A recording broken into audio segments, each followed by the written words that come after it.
YouTube. This is the Florida Kayak Camping Guy, and today I'm going to be going over some food, actually the food that I'm going to be eating on my upcoming 10-day adventure from Georgia down to my home base here in Ormond Beach. And basically I'm going to run through what I eat from breakfast, lunch, dinner, and explain what I cook it out of, some different options. Maybe even give you some tips that will help you. At the end of the video, I'll give you a tip for making these protein bars taste a little bit better. Whether it be the Lara bars, the Cliff bars, these Think bars, pretty much all kind of taste the same. And I found something that works, and it's pretty simple. And you might even already be doing it. So yeah, let's get started. I'm going to try to run through this kind of quickly so I don't bore you to death. But this is what I'm going to be eating on my upcoming trip. And this is just what I found works for me. I'm definitely no nutritionist. But this stuff will at least keep you alive. Just kidding. But yeah, it's not bad. And none of these items are going to be refrigerated. Most of the stuff you can pick up at your grocery store, Walmart, Academy, Bass Pro. But most of the stuff's just stuff you can find in the grocery store. Obviously, pretty easy to find. And most of it's pretty reasonably priced too. I do a lot of my trips on a budget. And this definitely helps for 10 days. I pretty much, makes it easy. All right, so breakfast. For me personally, I use this particular Totes is the brand, and I think it's like, maybe 20 bucks, not too expensive, but I cook out of one of these. So for everything I talk about boiling water in, it's going to be out of this particular pot, and I'll go over that later in the video. But I do these Folgers Crystal instant coffees, and I put 2 of these in my coffee each morning. Boiling hot water, let it sit, cream and sugar if you run that way, and yeah, that's definitely my coffee in the morning. That's where we're going to start. So on to the next. Breakfast, I'll either do a Pop-Tart, which have a good amount of calories. And the whole deal of this trip is trying to get as many calories in your body as you possibly can to have for 6 to 8 hours a day. And it's definitely always a challenge. And I don't do great at it, but this is, like I said, this is what I'm going to be doing. But yeah, I do a Pop-Tart in the morning because those are like 370 calories in a Pop-Tart, or 2 Pop-Tarts. But definitely not a bad option. Quick, easy to go. I don't like making breakfast. It's going to use my water supply. Typically for my dinners, I use about 6 ounces of water to cook dinner with, and then obviously the coffee in the morning. But I try not to use my water supply for everything I eat. So yeah, that's breakfast. Mid-morning, I'll usually eat one of these power bars, protein bars, or one of these types of drinks that are protein drinks, and they got a bunch of different stuff in them. There's like a million different manufacturers. This one here is Premier Protein, 160 calories, but they're not terrible. You don't have to refrigerate them, and you can drink them on the go. Unless you open them, you don't want to probably open them and leave them unrefrigerated. Don't be an idiot. Also, mid-morning or lunchtime, I'll do sometimes something like one of these. Is there like an applesauce to go for kids? There's only about 60 calories in there, but it's quick, easy, and very little trash, which brings me to my next point. For me personally, I like bringing extra trash bags for my food. I don't want to litter. I definitely don't want to litter campsites or some of these spoil islands that I stay on that are pretty pristine and nice and untouched by people. And I definitely like packing out what I take in. And so I always take that into consideration when I'm packing my food. Like a lot of the vacuum sealed packages that I use these as trash bags as well for different things that I may need to throw away along the way. I can put them in individual bags, and it just makes it easier. So if you're like me, bring some extra trash bags. Can't go wrong. Or the people that you're with possibly forgot to bring theirs too. That sometimes happens. All right, lunch.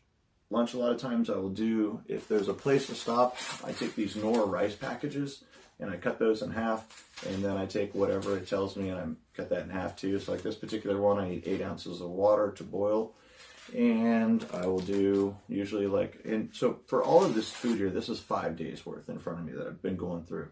The trip's gonna be 10 days, so I have this obviously split into 5-day portions. So just for curiosity's sake, that's what we're gonna be talking about. So I have here like 4 tortillas, and I usually will put these in vacuum sealed packages like this, and then throw them in a Ziploc bag, but usually they're pretty much okay. Doesn't have to be refrigerated. It's a bonus. And you can do a lot with tortillas. I don't have to go into that, but rice, for me, I like the Nora rice tortillas. And I put some Fritos on there, and sometimes a little bit of cheese, and some salt and pepper, and also bacon. Yep. I'll go through like 2 of these in probably a 5-day period, and I put the bacon in. Most of the stuff I eat, it's pre-cooked bacon. It's like 99% cooked. And once you add it to the rest of these meals, it adds a little bit of flavor to it and some protein and other things. But yeah, I'll make some bacon fajita wraps with Fritos. And while we're talking about Fritos for me go in almost all of these dehydrated meals that I eat. It adds a little crunch. And I've just grown accustomed to bringing Fritos on all my trips. It's almost like I'm probably scared not to bring the Fritos at this point after all these years, but they just seem to add a little bit of crunch and salt and pepper salt. Obviously, I got the pepper here to these meals. On to the next. Dinner. I take these, usually made by Mountain House. I take these packages like this, these dehydrated meals, and I cut them in half. So that, because a lot of them are made in 2-portion meals and it's a good bit of food, it's too much for me to eat in one sitting. So I cut them in half, and then I can make lunch and dinner out of these. So a lot of times if I'm at a place where I can stop or I've made good time for the day, I'll stop and make lunch and do that. But definitely I eat at least one of these every night for dinner. And this one in particular is chicken gumbo, and it's not bad. And this is like a 1-person serving that they sell. And there's a ton of different options out there on the market for different things. This one's made by Mona, and this is actually pretty cool. You don't have to add any water to it. You just heat this up. This particular one's beef ragu sauce with elbow pasta. I've had 2 different brands by these, and they're not bad, but they are a little bit heavy, and they're definitely another option. There's tons of options out there. Like I said earlier, this stuff just works for me. For the Mountain House products in particular, I found the fettuccine alfredo to be pretty good. And also the beef stew with peas is not a bad option either. So for each night I got a couple of those guys. And obviously the rice to throw in there with that. And a lot of nights for dinner I'll make one of these instant potatoes. It says to put milk in there. I don't take milk, obviously. I do put water in there, and they're not terrible. Especially if you add a little bit of bacon, or if you have some kind of cheese or something like that, you can definitely put in there, like even the squirt cheese. It's not terrible. There's like 170 calories in one of these, so it's not the worst thing, and it's super light. They take a little bit of space, but I found that they're not bad. I've just eaten so much rice and so many of these dehydrated meals over the years, and Cliff Bars and stuff like that, that I'm kind of burned out on them. So, and there's definitely a ton of other options out there for these things. When it comes to cooking these dehydrated meals, a friend of mine, Nathan, showed me that putting a little bit of olive oil, or any kind of oil you want, in the meal as you're cooking it, when you're done, let it, dissolve in there, is like, it's a game changer. And I agree with him. He made me a dinner one night, and it was phenomenal. It was on the trail, and I was starving, and it was great. So yeah, a little bit of oil goes a long way with these meals. And I also picked up one of these from, I think this was from Academy Sports, but it's like an MSR product, if I'm not mistaken. And I'll fill the top section with salt, bottom with pepper, and keeps that easy.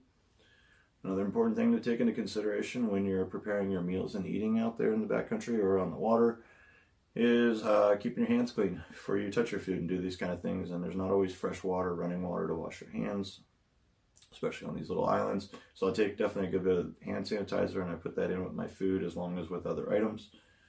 And for drinking, a lot of times, other than coffee and just straight water, I'll do these little Mio energy drinks, and there's some vitamins in there, there's caffeine in there, and I usually will drink 1 or 2 of those a day, and I'll just add it to my water and make it as strong as you want. It doesn't weigh very much, these don't leak, or haven't leaked yet, I should say, and they work pretty good.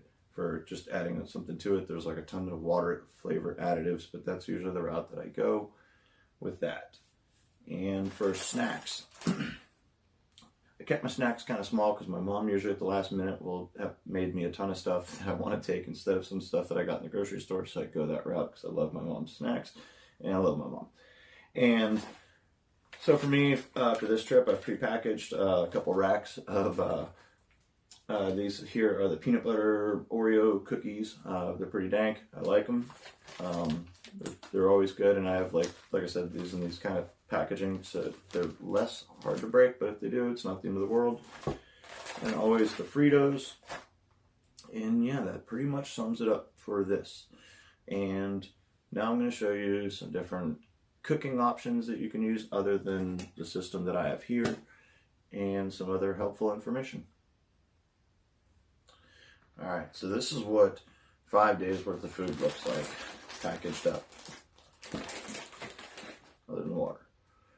Basically it looks like this, and that's a good bit, or it seems like a good bit, and this is one of the reasons why I like to take as minimal amount of gear as possible on these kind of trips, so I can take the maximum amount of food and water, and go the furthest distance that I possibly can.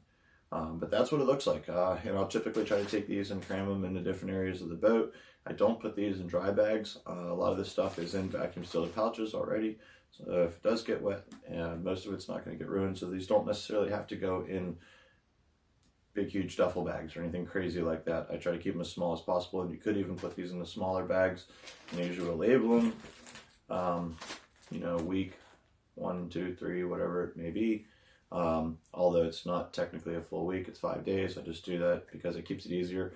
And then I'll have these in individual, like I said, bags, so that I know like all my snack stuff's in this bag. It just keeps it really organized, and I'm spending less time looking for food.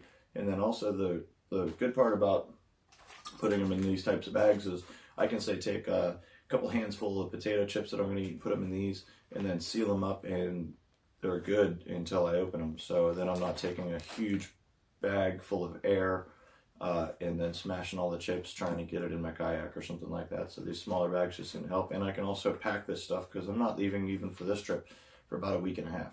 So I can do all this tonight or today and have it ready, all sealed up, so that when that time comes, I'm ready to go, and I have more times to look at the weather, for example, and to make sure that I have the right clothing and other things that are more important, you know, check the tides and stuff like that. That's super important. So we're going to move on to the next item we'll be talking about today.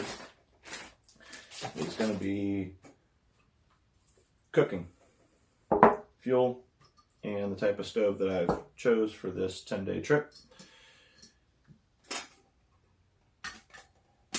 This is pretty much it. Got these small isobutane, I believe it's isobutane, fuel, isobutane.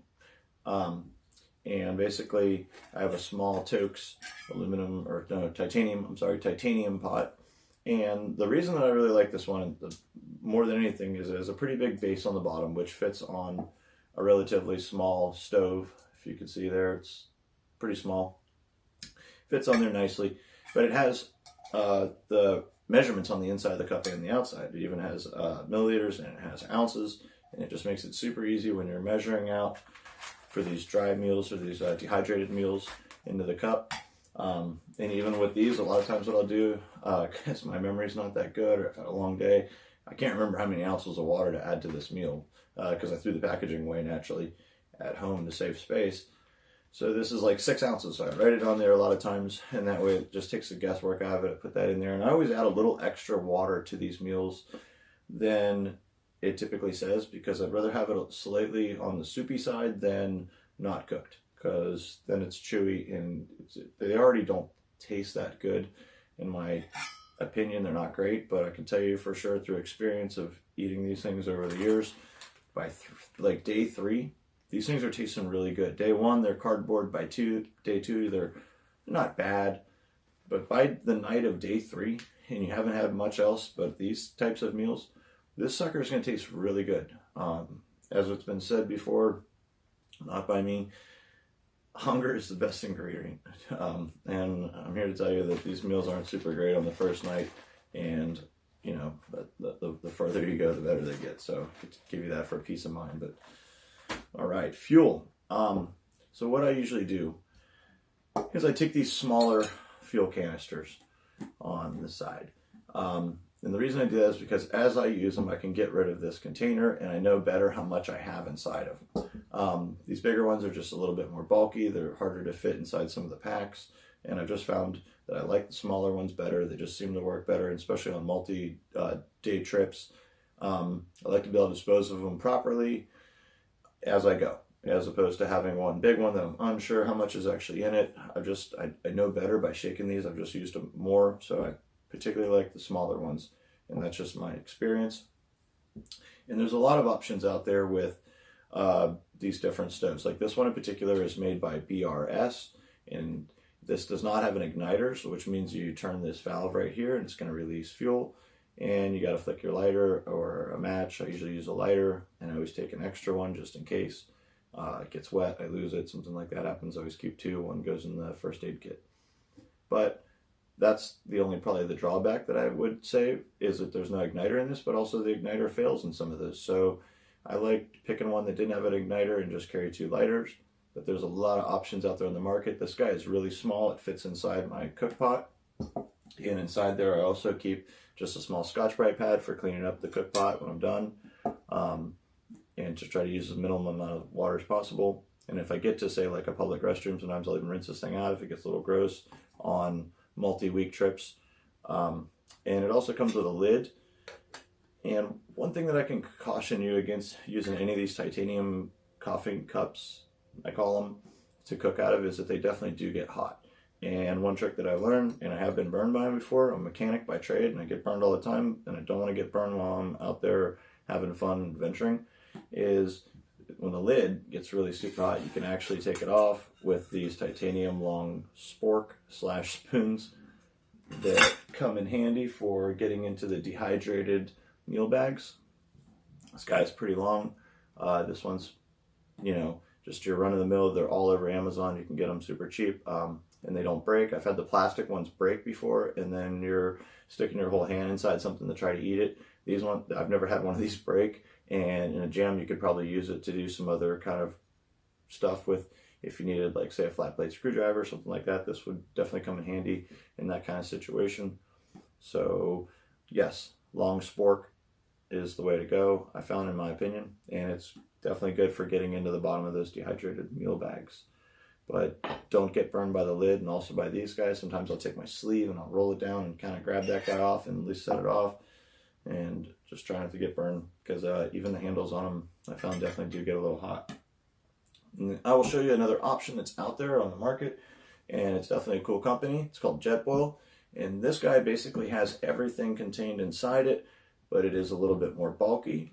If you tend to cook more food, though, these are definitely a good option. And these small fuel canisters fit inside them too, which is really a bonus. Everything's kind of in one. And it's, like I said, the name is Jetboil. But this is your stovetop, and this one actually has a little igniter built into it as well. And even a place for, you know, maybe eating out of, but it's actually not a bad setup.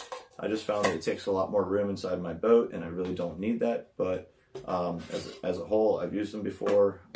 This one in particular even turns colors and lets you know when it's hot and when it's cold, which is a nice feature. And this one won't burn you either. This one has a cool little handle on it like that. You can hold it or whatever. But this one will burn you, this one won't. I think it even has a little spot to hold your spork in the side, which is kind of cool. And that one's made by Jetboil. But as you can see, it takes up a good bit more space. And it's also quite a bit heavier in the long run. And I do some backpacking sometimes. And in a backpack, you definitely has way less space than a sea kayak. So I've just gone over to this, and it works great for everything that I'm using it for. But, you know, I don't knock anything that gets you out there and gets you on the water, having fun, you know, eating dehydrated meals. Do it. Doesn't matter what you're cooking out of. But this is just what's worked for me. All right, and as I promised, these protein bars, Cliff bars in particular, Lara bars, these are Think bars. They're high in calories. This one in particular has 230 calories in it. And in my opinion, none of these ever tasted very good. Even after multi-days of being out there, I just haven't found that these are very appealing while you're kayaking long distances or doing other sports. I just, personally, they're just not that appealing, but they do have a benefit because everything that you want to take with you has to be higher in calories and less in weight. And that's the trade-off that, you know, you're constantly doing in the supermarket when you're reading the back of this stuff and you're trying to decide how heavy it is to how many calories it is. But for these in particular, found that the key is peanut butter. Yep. Dip these guys in the peanut butter and they all taste better. I don't care what it is. And that sounds really stupid, but there's also a ton of calories inside the peanut butter. It's not terrible for you. And it also comes in handy with some of the other snacks you may be eating, but a lot of times I'll take these little individual ones because they fit easy. And I will, throughout the day, dip these every single bite in one of these. And I just, honestly, I'm a big fan of peanut butter. But I think that they make these bars taste 100% better, more appealing, and you're going to eat them then, more likely. I have had trips where at the end of the trip I had a whole bunch of these extra, and I probably would have had better performance and paddled more miles had I been putting the right kind of stuff in my body instead of just eating Funyuns and beef jerky or whatever I was eating, you know. But these types of things definitely do have a lot of benefits to them. So I appreciate you watching my channel today, and hopefully I had some helpful information. Like always, if you have any questions about any of these products or any of these meals that I talked about today, feel free to reach out. I love talking about camping gear as much as I love talking about kayaking. So, like I said, feel free to reach out anytime.